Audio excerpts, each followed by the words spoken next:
Hello everyone, this presentation is on digital citizenship. My name is Diana Maestas. The first question we're going to tackle is, what is digital citizenship? Now this is such a broad question and has so many answers, so I figured the best way to tackle it would be the way that it was tackled in our Sakai course this week, and that was with this quote. In the old days, schools were considered places where children learned to be good citizens. Now, as teachers, that's going to be important to us. We got to know how to make our students good citizens. And this list, found on the internet by a gentleman in the Iraqi civil ministry named Hanan Tahrir, gave a great idea of what it is to be a good citizen. Number one, it means that we follow rules and laws. Second, a good citizen volunteers to be active in their community. They're honest and trustworthy. They respect the rights of others. They're informed about the world around them. They respect the property of others. They're compassionate.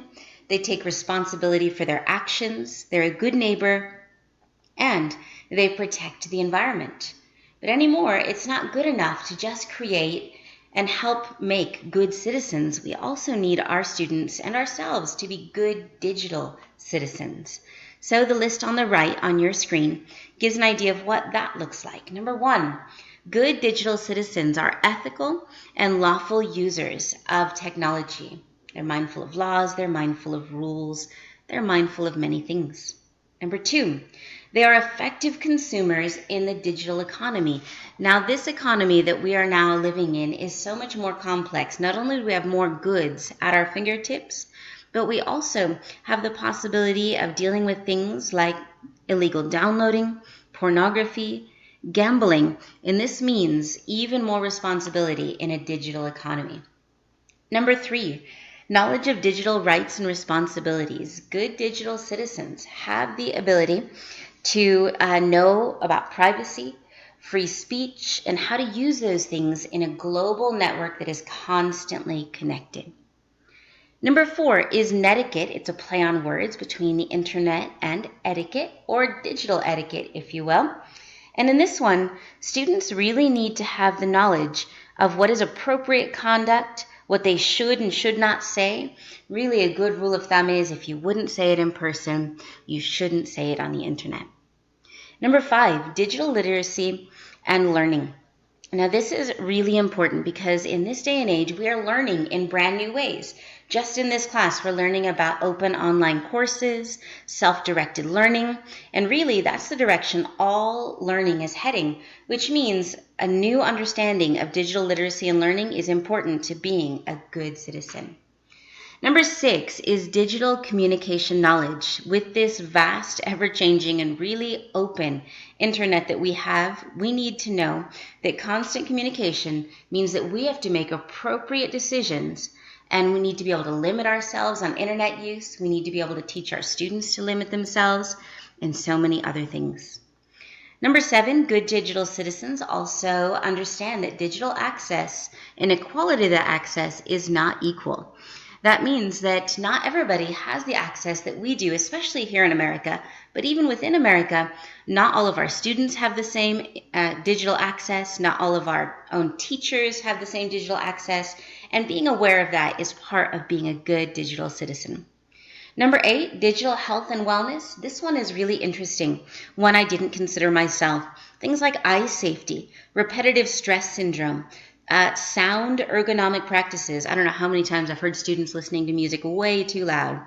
All of these things are important in becoming a good digital citizen because really they're going to have long-lasting effects all the way through our lifetimes. And number nine is digital security. We need to understand digital security. We need to know things like virus protection, backup of data, surge control of our equipment, and so much more. So it's not enough to be just a good citizen or do all the things on that list on the left, but we also need to include all things on the right.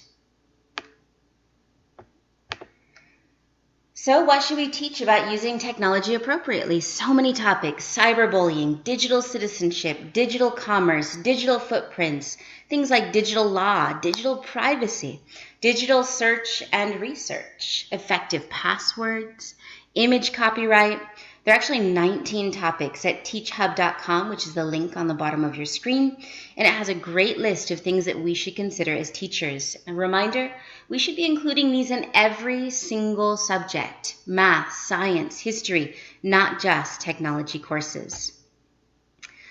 Some teaching resources for digital citizenship. As teachers, resources are always so great to have. I've included 5 here. The top one is on gamification. We've already covered this in our class. It's from BrainPop, and it's games on teaching students about digital citizenship. The next one is from education.com. It's a lesson plan for K through 6 teachers and students. Number 3, or the third dot down, digital citizenship lessons for middle school students. Another gamification website, netsmartkids.org, a great one. And finally, for those older students who say, I already know all this, from nku.edu is a netiquette quiz. And I took this quiz and was very surprised about how much I didn't know. Moving on from there, what does it mean to be a good digital citizen today? Well, I believe there are 4 main components: mastery of fundamental subjects like math, science, history, but also 21st century themes, global awareness, civic literacy, environmental literacy. So very important. The second thing our students should master to be good digital citizens is learning and innovation skills, creativity, innovation, critical thinking, problem solving, and there are many more.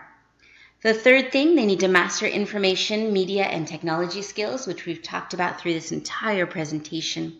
And number 4, mastery of life and career skills. They need to know how to be flexible, adaptable. They need to be able to give initiative, and they need to be self-directed, which is so important to be a 21st century good digital citizen.